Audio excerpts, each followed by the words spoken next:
Kabanata 571. Anong nangyari kay Mommy? Nagtataka namang tumingin si Jamie kay Charlotte. Si Mommy yata ay sumasakit ang tiyan at kailangang tumae. Lagi rin akong ganyan, si Ellie ay nagkomento. Daddy, nag-away ba kayo ni Mommy? Biglang tanong ni Robbie na nakakunot ang noo. Si Mommy ay parang hindi masaya. Matiag ang paliwanag ni Zachary sa mga bata, hindi kami nag-away. Baka hindi maganda ang pakiramdam niya. Hayaan mo tingnan ko siya. Mauna na kayo at magsaya. Sige, masunurin namang tumango ang mga bata. Hinayaan ni Zachary si Mrs. Ralston at ang tatlong nurse na samahan ang mga bata sa hardin. Tapos, tumakbo siya patungo sa washroom at sumigaw habang mahinang kumatok sa pinto, Charlotte. Okay ka lang. Okay lang ako. Napabuntong hininga si Charlotte na nagsalita. Pinagpawisan siya ng malamig at bumagsak sa sahig, tinitiis ang matinding sakit. Siya ay masyadong mahina upang sabihin ang anumang bagay, at nagkaroon ng sense ng pagod sa boses niya. Ayos ka lang ba? Tanong ulit ni Zachary na may naramdamang kakaiba sa boses niya. Nasusuka lang ako. Pinilit ni Charlotte ang sarili na maging natural hanggat maaari. Huwag kang mag-alala sa akin. Sige, samahan mo muna ang mga bata. Sige, dahil wala pang karanasan si Zachary na manatili sa iisang bubong kasama ng mga babae, hindi niya alam paano basahin ang isip ng babae. Inisip niya talaga na normal lang na sumasakit ang tiyan ni Charlotte at kailangan niyang sumagot sa tawag ng kalikasan. Medyo nakakahiya sa kanilang dalawa kung patuloy siyang nakatayo sa labas ng washroom at magtanong pa. Kaya naman, nagpasya siyang bigyan siya ng espasyo at umalis na lang. Sa sandaling iyon, namimilipit si Charlotte sa sakit sa sahig. Habang lumilipas ang panahon, unti-unting kumakalat sa kanyang kanang balikat ang hindi matiis na sakit sa kanyang kanang braso. Maging ang kanang bahagi ng kanyang ulo ay sumasakit ngayon. Samantala, nagsimulang magtaka si Mrs. Berry kung bakit natagalan si Charlotte na sumama sa kanila sa hardin. Siya ay likas stepped into the house to look for her. Nasaan si Miss? Tanong niya sa mga kasambahay nang naroon na wala pa ring palatandaan si Charlotte. Nasa washroom siya, sagot nila. Matagal na ba siya doon? Naramdaman ni Mrs. Berry na may mali at nagmamadaling tumakbo patungo sa banyo. Kumatok siya sa pinto habang sumisigaw, Miss, nasa loob ka ba? Miss! Walang tugon. Kinakabahang pinihit ni Mrs. Berry ang hawakan ng pinto, ngunit nakalock ito mula sa isang gilid. Agad namang namutla ang mukha niya. Kakatok na sana siya sa pinto ng buong lakas. Kasabay nun ay biglang bumukas ang pinto. Halos mawala ng balanse si Mrs. Berry at nauntog sa dingding. Nagawa niyang balansehin ang sarili at lumingon kay Charlotte. Sa kanyang pagkamangha, si Charlotte ay nakahiga sa sahig. Ang kanyang mukha ay kasing putla ng isang kumot, at siya ay basang-basa sa pawis. Miss! Natarante si Mrs. Berry at mabilis siyang tinulungang makaupo. Huwag mong hayaang marinig ka ng kahit sino, hudyat ni Charlotte at mahinang bamulong sa kanya. Miss, anong nangyari sa'yo? Nagsimulang manginig si Mrs. Berry. Tawagan ko si Dr. Langon ngayon din, sabi niya.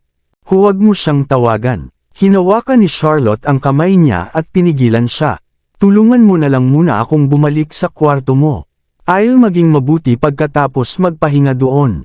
Agad siyang tinulungan ni Mrs. Berry na makatayo. Nanghihina na si Charlotte para tumayo, kaya sumandal siya kay Mrs. Berry. Tinulungan siya ni Mrs. Berry palabas ng banyo at dahan-daang tinungo ang kanyang kwarto. Sa kabutihang palad, lahat occupied naman ang ibang maids kaya walang nakadiscover sa kanila. Nakahinga ng maluwag si Mrs. Berry nang makarating sila sa kanyang kwarto. Pinahiga niya si Charlotte sa kama at dali-daling isinara ang pinto. Pagkatapos noon, nagbuhos siya ng maligamgam na tubig para sa kanya. Matapos uminom ng maligamgam na tubig, masakit pa rin ang pakiramdam ni Charlotte at wala ng lakas para gumalaw. Tinabi ni Mrs. Berry ang kanyang buhok at pinunasan ang pawis sa kanyang noo. Nakatingin sa kaawa-awa kondisyon ni Charlotte, sumakit ang kanyang puso habang nag-aalalang nagtanong, ano bang problema mo? Hindi mo nararamdaman ng mabuti.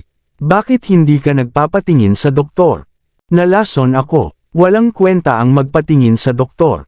Si Dr. Langan ay nagsagawa ng full body check-up para sa akin, ngunit walang mattrace. Ngumiti siya ng mapait kay Mrs. Berry. Ano? Nalason ka? Huwag mo akong takutin. Anong klaseng lason yan? Si Mrs. Berry ay nagulat. Wala akong ideya. Hinawakan ni Charlotte ang kanyang kamay at mahinang sumagot, Mrs. Berry, mukhang kailangan ko nang umalis ng medyo matagal. Susubukan kong tingnan kung makakatagpo ako ng sinumang doktor ng TCM na kayang gumamot sa akin. Sige, sabihin ko kay Mr. Zachary. Hindi, huwag mong sabihin sa kanya ang tungkol dito. Sabik na hinawakan ni Charlotte ang kanyang braso bago pa niya ito matapos ang pangungusap. Bakit? Kung sasabihin mo sa kanya, he'll make arrangements to get you the best treatment. Tsaka pamilya ka niya. You should be honest with him instead of keeping it to yourself, payo ni Mrs. Berry. Iyong mga doktor na kagalang-galang at kilalang-kilala ay hindi naman magaling. Minsan sinabi sa akin ni Itay ang tungkol sa isang maaasahang doktor na may pambihirang mga kasanayan sa medikal. Ang doktor ay lumayo, ngunit maaari naming hanapin siya. Baka sakaling matulungan niya ako, sabi ni Charlotte habang humihingal. Masiglang tumango si Mrs. Berry.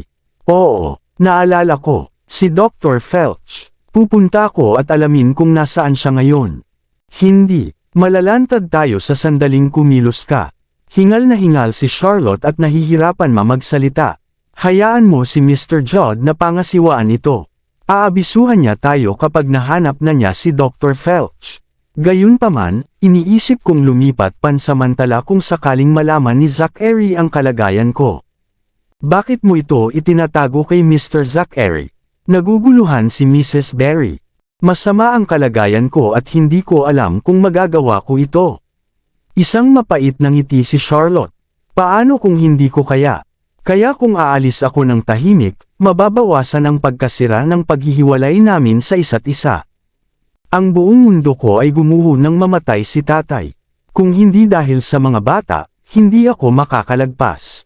Ako ayokong dumanas sila sa sakit na nakakasakit ng puso gaya ko. Sa wakas ay nagkaroon na sila ng masayang tahanan at ligtas na daungan. Aalagaan ni Zachary ang mga bata at sila ay maaaring lamaking ligtas at masaya. Gusto ko lang na manatiling masaya sila magpakailanman. Nang marinig iyon, nagpakawala ng malalim na buntong hininga si Mrs. Berry. At saka, alam kong marami ginagawa si Zachary ngayon.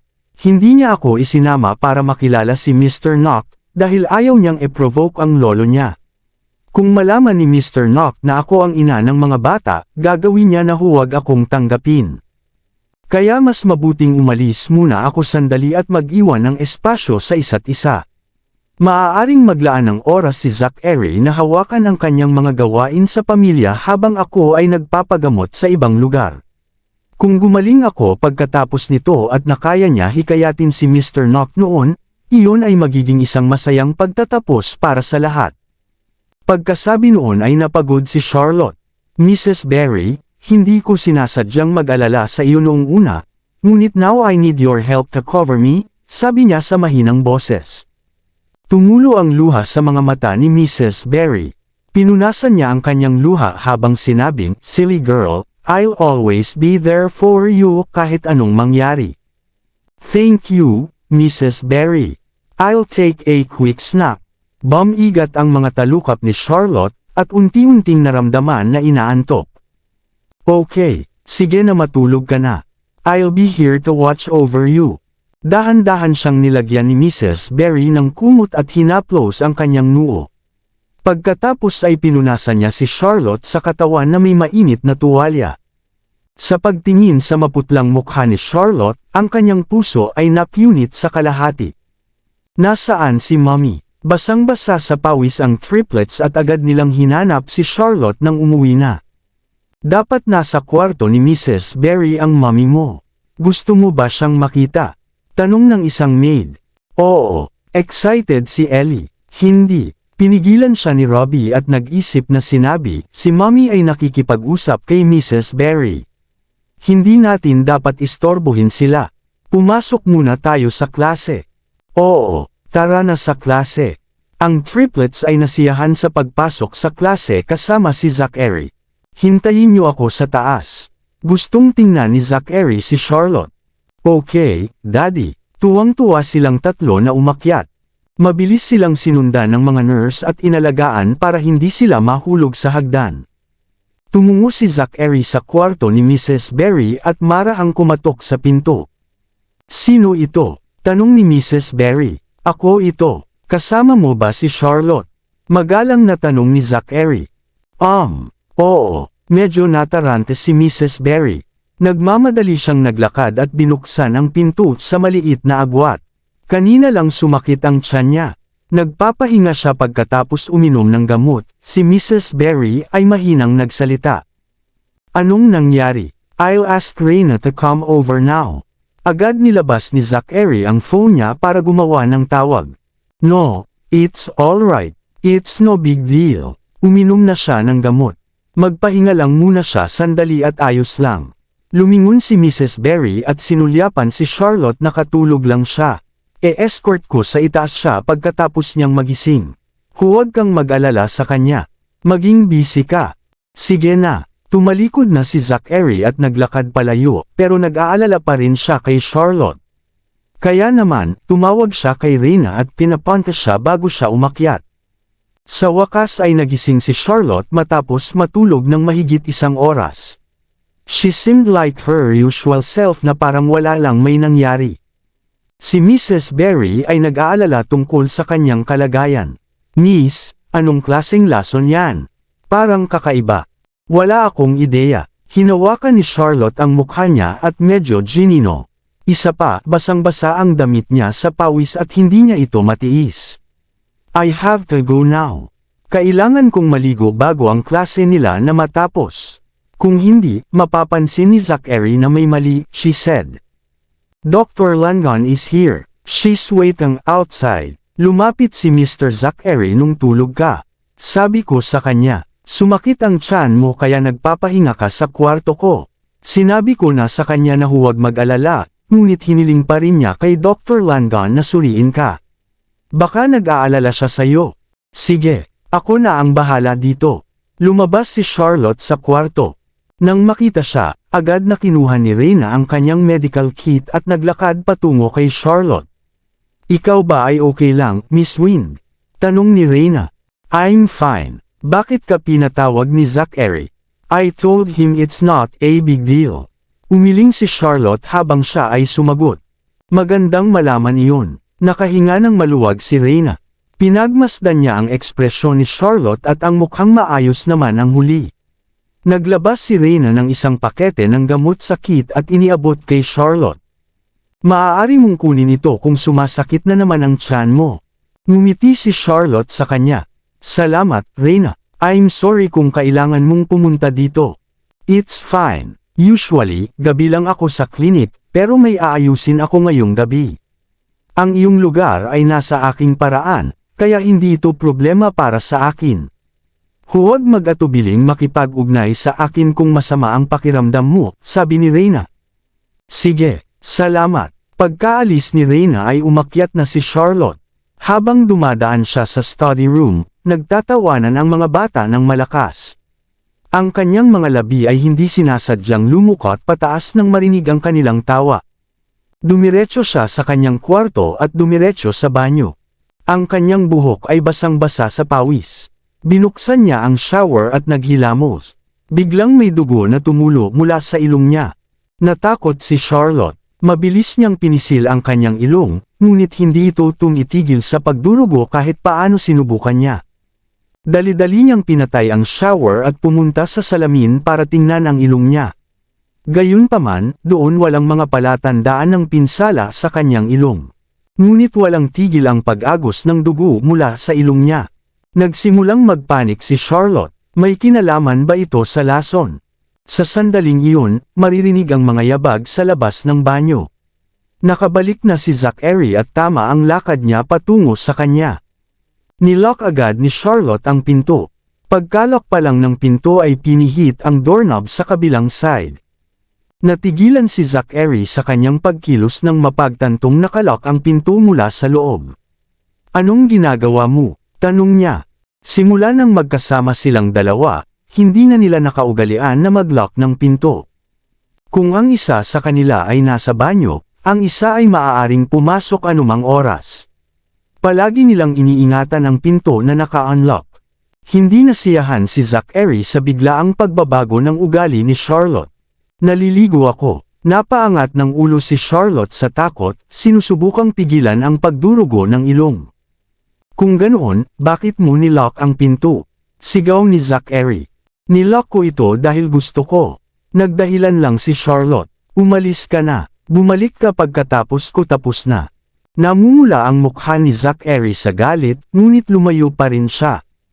Pagkaraan ng mahabang sandali, sa wakas ay tumigil ang pagdurugo ng ilong niya. Hinugasan niya ang dugo at nilinis ang sarili ng lubusan, pagkatapos ay lumabas siya ng banyo na naka-bathrobe. Charlotte Wind, ano ang sinusubukan mong gawin? Marahas na tanong ni Zachary sa kanya. Ibinigay sa kanya ni Charlotte ang malamig na balikat pagkatapos niyang umuwi. Una, tumanggi siyang sumama sa kanya at makipaglaro sa mga bata sa hardin.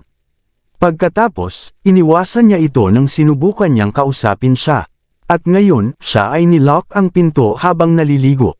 Medyo na-guilty si Charlotte. Sa halip na sagutin siya, tumahimik siya at nagpatuloy sa pagpapatuyo ng kanyang buhok sa dressing table. Nainis si Zachary sa sagot niya. Humakbang ito patungo sa kanya at pinatay ang hairdryer. Zachary lumingon siya at tinignan siya sa mata.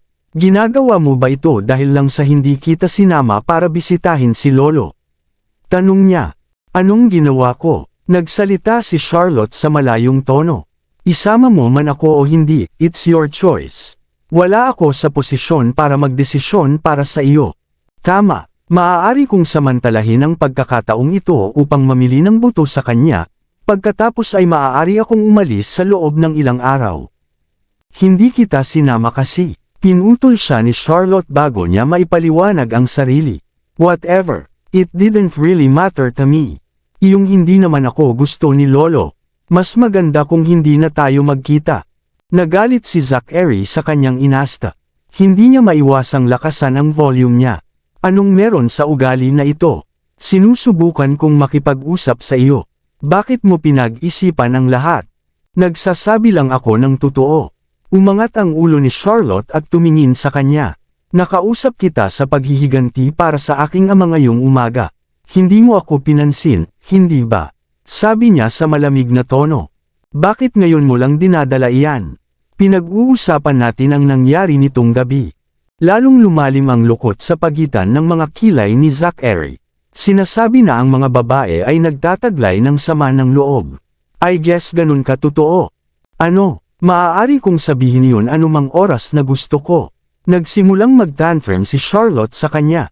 Ang problema mo mahalaga sa akin. O sinasabi mo bang walang kwenta ang problema ko?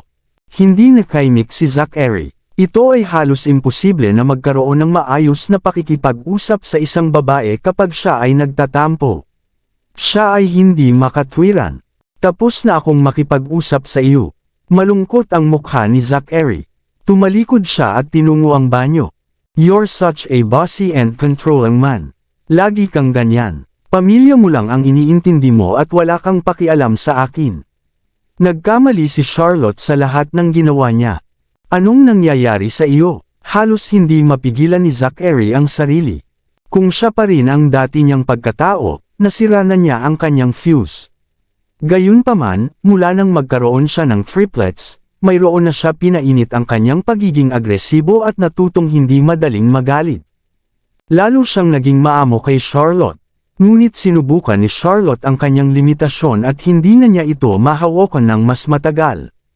Bakit ipinagtatanggol mo pa rin ang tiyahin mo pagkatapos ng lahat ng kalokohang ginawa niya? Tanong ni Charlotte sa kanya ng galit. Hindi ko ipinagtatanggol ang babaeng iyon. Naging malamig ang tono ni Zachary. Kaya mo bang mag-isip bago ka magsalita? Hinila siya ni Zachary at pinitik ang noo. Lahat ng gumagana na negosyo na nasa mga kulay-abong lugar ay kanya. Maaari naming iulat siya sa pulisya, ngunit ano ang punto? Kasama niya ang koneksyon, madali niyang linisin ang kanyang pangalan.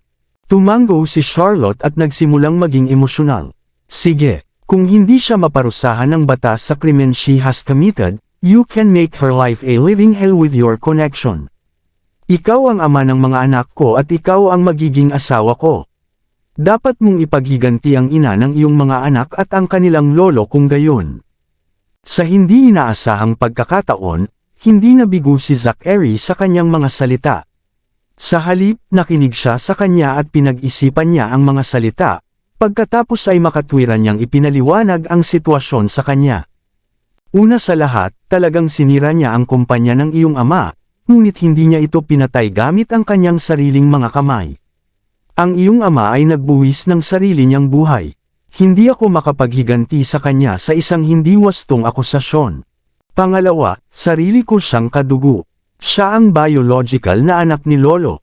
Kahit na lumaban kami sa bawat isa, iba para sa ating sariling kapakanan, hinding-hindi natin papatayin ang sarili nating kadugo. Gayunpaman, tama ka. Ngayon na ako ang iyong magiging asawa at ama ng mga bata, dapat humingi ng hustisya para sa pamilya Wind. Huminto siya ng ilang segundo, pagkatapos ay sinabi niya, bigyan mo ako ng oras. Pag-iisipan ko kung ano ang magagawa ko para sa iyo. Maraming salamat sa lahat ng sumusubaybay. Please subscribe and follow my YouTube and Facebook channel, Filipino Novel. Maraming salamat po. Kabanata 575. Pagkatapos niyang magsalita, tumalikod siya at naglakad papuntang banyo. Natigilan si Charlotte sa sagot niya.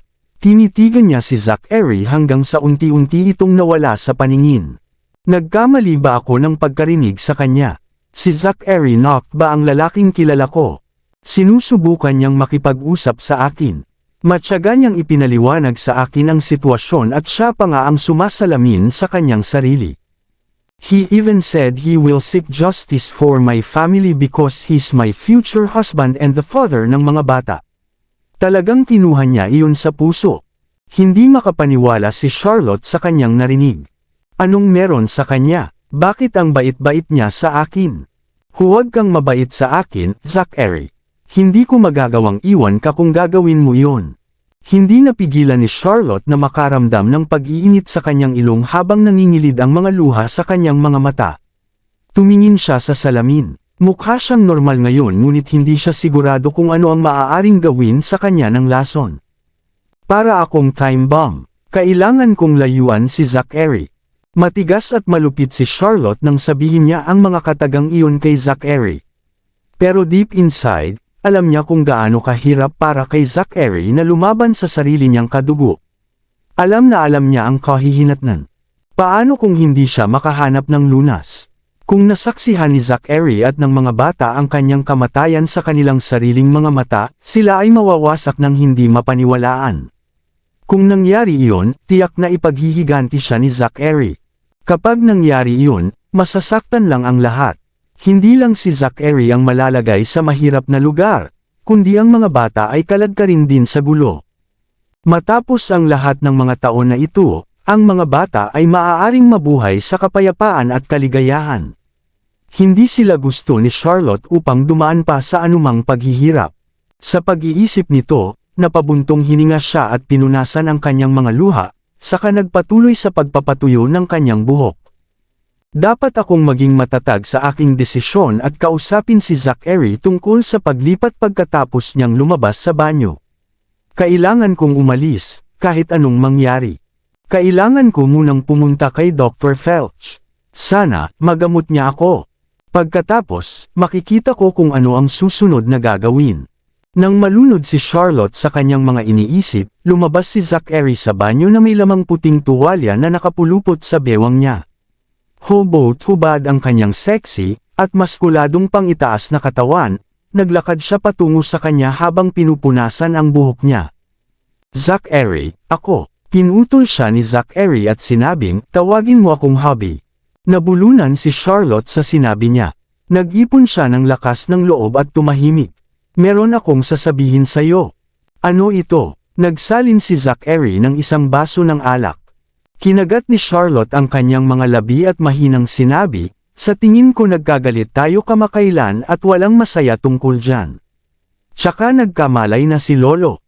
Kung alam niya na dito ako nakatira sa iyo, natatakot ako na magalit siya sa iyo.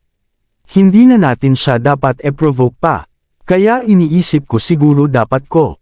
Alam niya, simpleng sagot ni Zachary bago niya natapos ang kanyang pangungusap. Teka, ano? Napatulala si Charlotte. Anong alam niya? Tanong niya. Humigop si Zachary sa kanyang baso at casual na sumagot. Nakilala niya ang mga bata ngayon at napakasaya niya na lumuha siya. Kung gayon, alam ba niya ang tungkol sa ina ng mga bata? Ang puso ni Charlotte ay nasa kanyang bibig habang siya ay nagtanong. Tumango si Zachary. Oo, sinabi ko sa kanya ang tungkol sa iyo. Ano? Mabilis na naglakad si Charlotte papunta sa kanya. Galit na galit siya. Hindi mo dapat sinabi sa kanya iyon.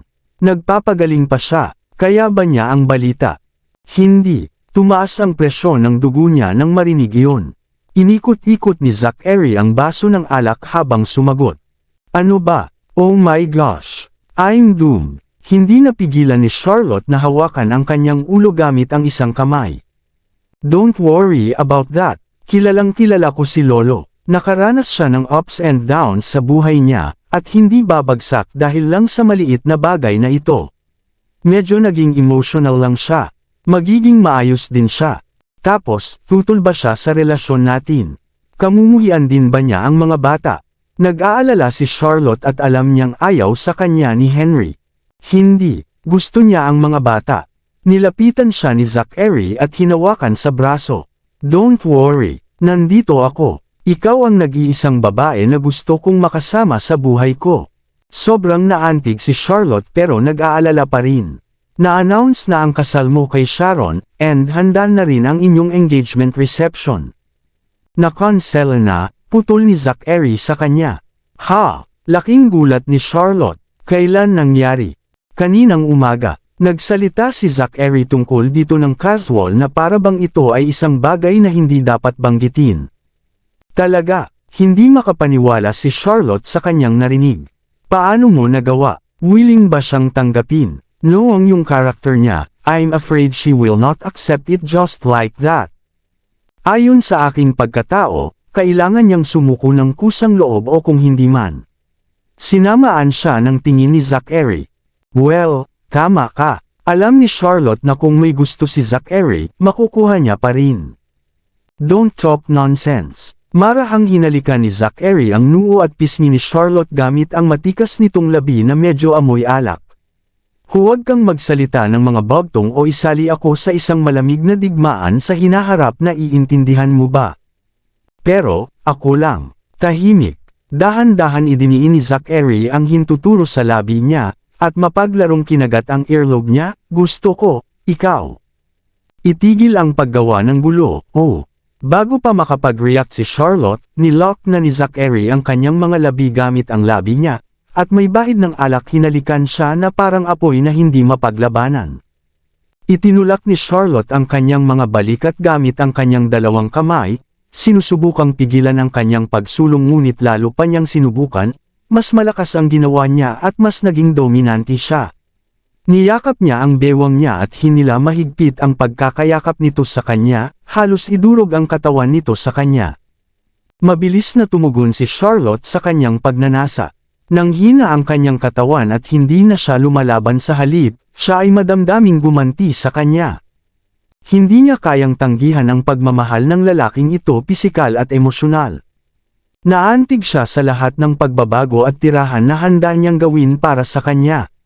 Sino ang nakakaalam kung marami pang hamon na haharapin sa hinaharap? Pagkatapos ng gabing ito, kukuha tayo ng isang araw sa isang pagkakataon. Sa loob ng silid, ang pag-ibig at pagsinta ay nagniningas na parang apoy at tumaas ang temperatura. Gumalaw ang katawan ni Charlotte na may kakayahang umangkop na parang isang ahas, pinaikot-ikot ang sarili sa paligid niya, binibigyan siya ng buong-buong access. Ang pag-ibig ay parang baso ng alak sa mesa, malakas at nakakaakit. Lumipas ang oras at sa kalagitnaan ng gabi, tumigil si Zachary at nakatulog na nakayakap kay Charlotte. Lumingon si Charlotte at tumingin sa kanya. Ang kanyang gwapong silweta ay nababanaag sa dilim habang sinabayan ng kanyang mahinang hilik ang malakas na pintig ng kanyang puso na puno ng buhay sa tahimik na gabing ito. Iniunat ni Charlotte ang kanyang kamay at marahang hinaplos ang kanyang noo at natunto ng kanyang mga daliri ang kanyang perpekto na mga tampok hanggang sa ibaba. Hindi na niya napigilan ang sarili, tumabi siya at hinalikan ito sa labi. Sa isip niya, hiniling niya na sana hindi na lang siya naturukan ng lason. Pagkatapos, kasama si Zachary, haharapin nila ang lahat ng mga alingaw-ngaw, akusasyon at hamon, at pagtagumpayan ng bawat isa sa kanila at sabay-sabay na maglalakad sa pasilyo. Sa kanyang 3 anak, siya ay tatanda sa kanya. Tiyak na mabubuhay tayo ng masaya, ngunit sa buhay, may mga hindi katiyakan sa buhay. Pumikit si Charlotte at tumulo ang mga luha sa gilid ng kanyang mga mata, ayos lang. Mahirap man ang buhay pero baka dumaan lang ako sa mga ups and downs. Hahanapin ko ang matandang doktor, magpapagaling, at pagkatapos ay darating na babalik sa aking pamilya para sa isang reunion. Kaya unti-unting natutulog si Charlotte, nangangarap ng isang hinaharap na puno ng pag-asa. Nang malapit na siyang makatulog, bigla niyang naramdaman ang mainit na dumadaloy mula sa kanyang ilong. Sa isang nagmamadali, tinakpan niya ang kanyang ilong, tumalikod, bumangon sa kama at nagmamadaling pumunta sa banyo. Anong nangyari? Biglang nagising si Zachary at tumama ang kamay niya sa isang likido sa isang gilid ng kama. Nagmamadali niyang binuksan ang ilaw para tingnan at may dugong bumagsak sa mga mata niya. Nagulat siya at agad na sumugod, buti na lang nakalock ang pinto ng banyo. Siya ay naiinip na sumigaw, "Charlotte, buksan mo ang pinto." "Ayos lang ako." Gustong maghanap ng dahilan ni Charlotte ngunit sinipa ni Zachary ang pinto na parang galit na leon. "Bakit ka ganyan? Hayaan mo akong tingnan." Inalis ni Zachary ang kamay ni Charlotte at nakita ang kanyang ilong na dumudugo. Kinuha siya na natigilan saglit at pagkatapos ay nakahinga siya ng maluwag. "Akala ko may mali at natakot ako sa kamatayan. Marahil ito ay masyadong maraming pag-ibig. Pagod na ang katawan mo." "Oh." Saglit na natigilan si Charlotte. Pagkatapos, hinampos niya ng galit ang dibdib niya. "Kasalanan mo kasi ginagawa mo ito ng ilang beses sa isang araw. Ginawa mo ito sa akin." Kinagat niya ang ibabang labi, na nahihiyang magsalita. Okay, I'll be more restrained in the future." Pinunasan siya ni Zachary ang ilong niya. "You should have," at sabihin na dumudugo ang ilong mo. "Bakit mo nilock ang pinto? Akala ko may terminal kang sakit." Nang inag si Charlotte at nagmamadaling sinabi, "Hindi, natakot din ako." "Babae, kailangan mong sabihin sa akin kapag may hindi tama." Niyakap siya ni Zachary sa buhok mula sa kanyang mukha. "Halika, iyuko mo ang iyong ulo para matapok ko ang malamig na tubig sa iyong leeg at ikaw ay ayos lang." Masunurin, ginawa ni Charlotte ang sinabi sa kanya. Tinapik ni Zachary ang malamig na tubig sa batok niya. "Bata pa ako, tuwing nag-e-ensayo ako ng martial arts ng masigla, madalas akong mag-nosebleed. Ganyan ang pakikitungo ng aking lolo. Sobrang effective." Maya-maya, tumigil ang pagdurugo ng ilong. Nagtaas ng kilay si Zachary. "Look, my method works, di ba? Gumagana ito." Tumingin si Charlotte sa salamin, nilinis ang mga mantsa ng dugo sa kanyang katawan. Sa salamin, nakita niya si Zachary na hawak ang kanyang buhok gamit ang isang kamay at pinupunasan ng tubig at dugo sa kanyang leeg gamit ang isa. Hindi niya kaya at nakaramdam siya ng pananabik at mahinang tumawag, "Sherry." "Ha?" Tiningnan ni Zachary ang refleksyon niya sa salamin. "Mahal kita." Ito ay nagmula sa kaibuturan ng kanyang puso at ang boses ay lumabas na nanginginig at nanginginig. Natatakot siya na kung hindi niya sasabihin sa kanya ngayon, baka hindi na siya magkaroon ng pagkakataon na gawin iyon. Napatulala si Zachary, at gulat na napatitig sa kanya. Pagkaraan ng ilang sandali, emosyonal siyang tumugon, "Ano ang sinabi mo? Pakiulit ito." "Wala." Nagpout si Charlotte, naglalaro ng husto. "Okay lang kung hindi mo narinig. Sabihin mo ulit." Inikot siya ni Zachary para harapin siya. "Halika, gusto kong marinig." "Hindi, ayoko." Tumaas ang kilay ni Charlotte at nagkunwaring mayabang. May mga bagay na masasabi lang minsan. Bakit hindi ka nakinig ng mabuti? Charlotte, nababalisa si Zachary at sinimulan niyang inalog-alog ang mga balikat nito, sabihin mo na. Hindi, ayoko. Humajekik si Charlotte na umiling-iling. Kapag hindi mo sasabihin, patuloy kitang mamahalin. Kinagat ni Zachary ang kanyang balikat, leeg, at collarbone, at sinimulan siyang haplosan. Hayop ka, dumudugo na ang ilong ko pero hindi mo ako bibitawan. Umiwas si Charlotte sa kanyang leeg, sinusubukang umiwas sa kanya. Tama na, hihihi. Sa banyo, nagsimula silang magharutan, na ginawang mga sandali ng tamis ang malungkot na gabi at kagalakan. Nakalimutan ni Charlotte ang kanyang mga problema at habang ang kanyang maselang katawan ay nakabaon ng mapaglaro sa mga bisig ni Zachary, halatang umalangaw-ngaw ang halakhak na parang mga kampanang pilak. Ito ay isang napakasayang sandali para sa kanya. Okay, hindi na kita kukulitin. Medyo nadismaya si Zachary pero inaalala niya ang kapakanan ni Charlotte kaya binuhat niya ito palabas ng banyo na parang prinsesa. Mukhang kailangan ko talagang magpigil in the future. May problema ang katawan mo at ang ilong mo duguan. Oo nga pala, mukhang matagal ka nang hindi nagre-regla. Oh, dito, biglang napagtanto ni Charlotte na tila matagal na ang nakalipas nang siya ay nagkaroon ng regla. Oops, sana hindi ako. Hindi. Iyon ay hindi malamang na mangyari. Talagang hindi. Buntis ka ba? Inihiga ni Zachary si Charlotte sa kama, hinila ang kanyang puting silk pajama at tumingin na tuwang-tuwa sa tiyan niya. Let's have another set of triplets. Kung gayon, magiging masigla ang bahay. Tumigil ka nga, sa tingin mo bababoy ako. Nagpanik si Charlotte. Sa panahong ito ay kasama niya si Zachary, halos walang pagpigil sa aspetong iyon, at wala siyang pag-iisip na magpatibay ng anumang paraan ng birth control.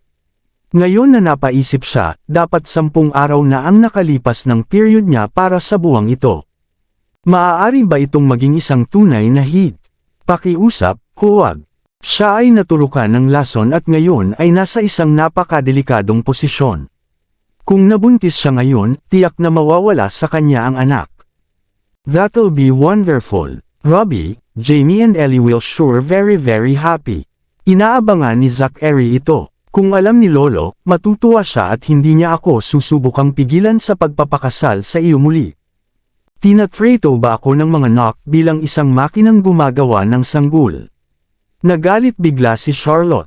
Inis na sabi niya, inaalala mo lang ang saya at saya ng pakikipaglaro sa mga bata. Alam mo ba kung paano kadelikado ang magkaroon ng anak, at gaano kasakit ito? Sandaling hindi nakaimik si Zachary. Tapos kumunat ang noo niya, bakit bigla ka na lang nagalit ng walang dahilan? Anong ibig mong sabihin ng walang dahilan? Nabulunan si Charlotte. Noong ipinanganak ko sina Robbie, Jamie at Ellie, ako ay napakaraming dugo ang nawala na muntik na akong mamatay. Alam mo rin ba iyon? Wala kang alam. Nagkaroon ka ng 3 malulusog at masiglang bata ng sabay-sabay. Alam mo ba kung paano kami nakaligtas sa lahat ng mga taon na ito? Buntis ako sa triplets at ang tiyan ko ay parang lobo na sasabog na, at hindi makakain o makatulog ng maayos araw-araw.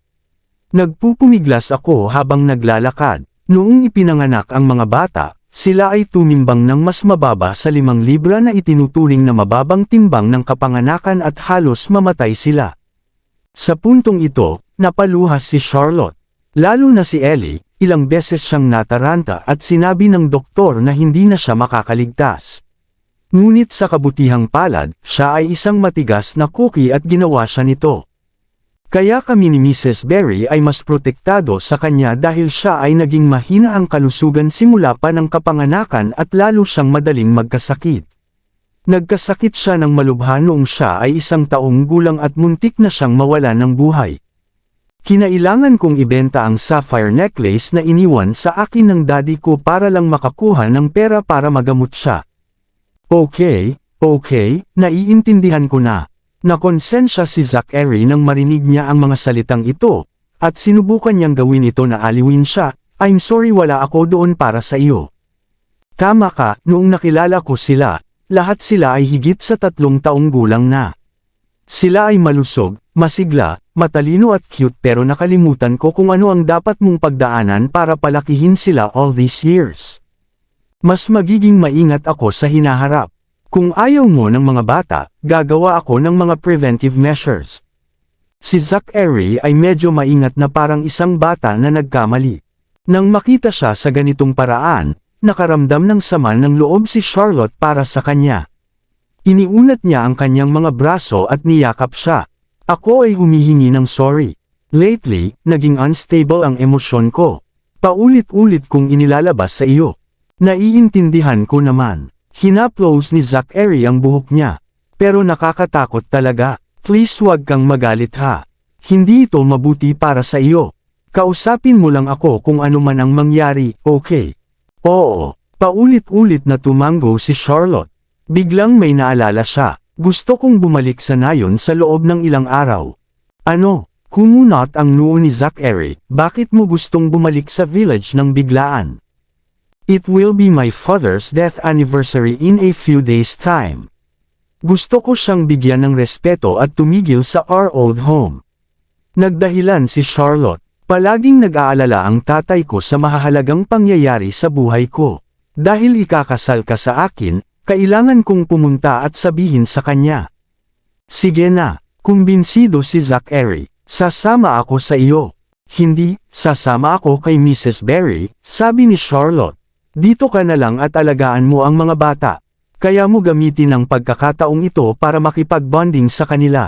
Higit pa rito, maaari mong talakayin ang mga bagay kay Mr. Henry at plansyahin lahat ng naunang hindi pagkakaunawaan kapag wala ako. Dapat ay bumalik ako kapag naayos mo na ang lahat ng mga isyu sa kanya. Sa tingin ko, dapat na siyang ma-discharge mula sa ospital noon. Makakalabas na si Lolo sa isang buwan. Napakunot ng noo si Zachary. Hindi ka maaaring umalis para sa isang buwan. Hindi ito magtatagal. Alam na alam ni Charlotte na hindi niya ito papayagang umalis ng isang buwan, kaya't tumira para sa mas kaunti upang payapain siya. Tatagal ng 2 linggo. Titingnan natin kung ano ang mangyayari. Masyadong mahaba ang 2 linggo. Nasanay na si Zachary na nasa tabi niya siya. We'll cross the bridge when we come to it.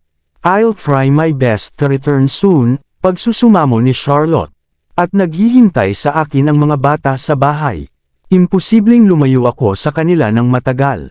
Pumayag si Zachary, kumbinsido sa kanyang pangangatwiran. Kahit kaya niyang hiwalayan ako, siya ay mamimiss ang mga bata. Ako na ang bahala sa kanila. Oras na para matulog, sabi ni Zachary habang kinulong siya. Nagpakawala ng nasisiyahang huni si Charlotte at ibinaon ang sarili sa yakap ni Zachary na parang isang kaibig-ibig na kuting. Hinaplos-haplos ang kanyang buhok, hinalikan ni Zachary ang noo ni Charlotte at inaanod ito habang nakayakap sa kanya. Halos hindi nakapagpahinga si Charlotte sa unang kalahati ng gabi. Kaya, kapag ang tulog sa huli ay dumating para sa kanya, siya ay nanlamig, nakatulog sa sobrang lalim na hindi niya napansin nang umalis si Zachary. Nagising si Charlotte sa isang bakanteng kwarto. Tinatamad siyang naginat bago nagtungo sa banyo para maligo. She found nothing amiss when she stared at her reflection as if everything happened the night dati ay hindi hihigit sa isang panaginip. Binigyan niya ang sarili ng isang beses. Tulad ng inaasahan, walang kakaiba maliban sa katotohanan na siya late ang period. Namuo ang pagkabalisa sa loob ni Charlotte sa napagtantong ito, ngunit mabilis niyang inalis ang mapanghimasok na kaisipan. Baka ang lason ang dahilan ng pagkaantala ng regla ko. Isang katok sa pinto ang nagpabalik sa kanya sa realidad. Ang boses ni Mrs. Berry ay umalingaw mula sa kabilang panig. Miss, gising ka na. Oo, sagot ni Charlotte. Pumasok ka, Mrs. Berry. Dinalhan siya ni Mrs. Berry ng almusal. Kamusta ang pakiramdam mo? Masakit pa ba? Tanong ni Mrs. Berry sa kanya na tonong may bahid ng pag-aalala. Okay na ako ngayon. Lumabas si Charlotte sa banyo, pinunasan ang kanyang mga kamay ng lotion habang naglalakad siya palabas. Ang sakit ay dumarating sa kirot, at ito ay mawawala sa sarili pagkatapos ng ilang sandali. Walang natitirang marka pagkatapos ng bawat episode, halos na parang hindi nangyari. Sumulyap si Mrs. Berry sa pinto at bamulong, sa tingin ko dapat mong makita si Dr. Felch. Oo, tatawagan ko si Mr. Judd ngayon din. Isinara ni Charlotte ang pinto at dinial ang numero ni Jeffrey. Natuwa si Jeffrey sa narinig mula sa kanya. Tuwang-tuwa siyang nagulat na ang dalawang pabrika ay nakatipon ng sapat na manggagawa upang magsimulang magtrabaho sa lalong madaling panahon. Natuwa si Charlotte na matanggap ang mabuting balita. Pagkatapos ay hiniling niya kay Jeffrey na tulungan siyang hanapin si Dr. Felch. Nag-alala si Jeffrey sa pagbanggit kay Dr. Felch. What's wrong? May sakit ka ba? Hindi. Nag-aatubili si Charlotte na ibunyag ang kanyang sakit. Ito ay si Mrs. Berry. Nagpagamot siya sa ospital, ngunit hindi bumubuti ang kanyang kalagayan, at ito ay nakababahala. Naisip ko si Dr. Felch ang lahat ng biglaan, kaya umaasa akong matutulungan niya si Mrs. Berry. Oh, I see. Okay, I'll be right on it, paniniguro ni Jeffrey. Subukan mong maging mahinahon tungkol dito. Ayokong malaman ng maraming tao. Kung hindi masyadong problema, sana to hear from you as soon as possible, udyok ni Charlotte. Huwag kang mag-alala, alam ko na ang gagawin. Salamat. Matapos tapusin ang tawag, tinulungan ni Mrs. Berry si Charlotte sa isang upuan. Mag-almusal ka na. 9 na ngayon. Hindi mo dapat iwanang walang laman ang iyong tiyan ng matagal. Walang ganang kumain si Charlotte at ilang higop lang ng gatas. Nakausap ko si Zachary kagabi. I think mas maganda kung aalis tayo ng mas maaga. Sa ganoong paraan, makakabisita ako sa ibang mga doktor habang hinihintay ko si Dr. Felch. Sige, ihahanda ko na ang mga bagahe mo. Habang nag-iimpake si Mrs. Berry ng mga gamit ni Charlotte, nakarinig siya ng katok sa main door. Nasa pintuan si Mrs. Ralston nang ipahayag niya, Miss Wind, dumating na ang iyong mga evening gown. Mga evening gown, sigaw ni Charlotte na naguguluhan. Hindi ako bumili ng kahit anong evening gown. Binuksan ni Mrs. Berry ang pinto para makita si Mrs. Ralston na nakatayo sa pasukan kasama ang dalawang designer na nakasunod. Sa likod nila ay ilang designer assistant, bawat isa sa kanila ay may dalang trunks na puno ng mga damit. Magalang na binati ng mga designer si Charlotte, magandang umaga, Miss Wind. Nag-order si Mr. Knock para sa mga gown at alahas na ito. Pakisuri kung ito ay kasiya siya. Isang sulyap lang ang kailangan para makilala ni Charlotte ang head designer para sa Princess Consort. Siya ay nagkaroon na pumili ng ilang damit sa butik dati. Kabanata 580, nag-order si Mr. Knock ng 3 tailor-made gown kasama ang 3 set ng matching accessories at sapatos. Ang mga gown na ito ay dapat isuot sa kasal. Ang designer ay nagpatuloy sa isang magiliw na ngiti. Maaari ko bang ipakita sa iyo ang mga piraso? Of course, sagot ni Charlotte na may salamin ng ngiti. Mrs. Ralston, mangyaring dalhin sila sa dressing room. Pupunta ako doon sa ilang sandali. Oo, miss. Inihatid ni Mrs. Ralston ang maliit na grupo sa personal dressing room ni Charlotte. Ang dressing room ay dating isang guest room, ngunit ginawa itong isang malaking dressing room ni Zachary para kay Charlotte. Mayroon itong alcove na espesyal na idinisenyo upang panatilihin ang kanyang mga alahas, at isang plataporma ang inilagay sa gitna ng silid. Akala ko babalik ka na sa hometown mo. Bakit niya inutusan itong mga gown? Boses ni Mrs. Berry sa kanyang pagkalito. Wala rin akong ideya. Nagsalubong ang mga kilay ni Charlotte habang nagtataka siya ng malakas. She mentioned na iyon ay mga damit na angkop sa kasal, ngunit wala akong anumang paparating na kasal na dadaluhan. Habang nagmumuni-muni siya, tumunog ang kanyang telepono na may papasok na tawag mula kay Zachary. Dumating na ba ang mga damit? Oo, sagot ni Charlotte. Bakit ka gumawa ng custom na order para sa mga evening gown out of the blue? At kaninong kasal ang dadaluhan natin? Kay Hector and Helena, simpleng sagot ni Zachary. Natigilan si Charlotte. Kailan ako pumayag na dumalo sa kasal nila? Hindi mo ba ako kayang samahan? Napangiwi si Zachary, at malumanay ang boses. May balak ka bang magpakita?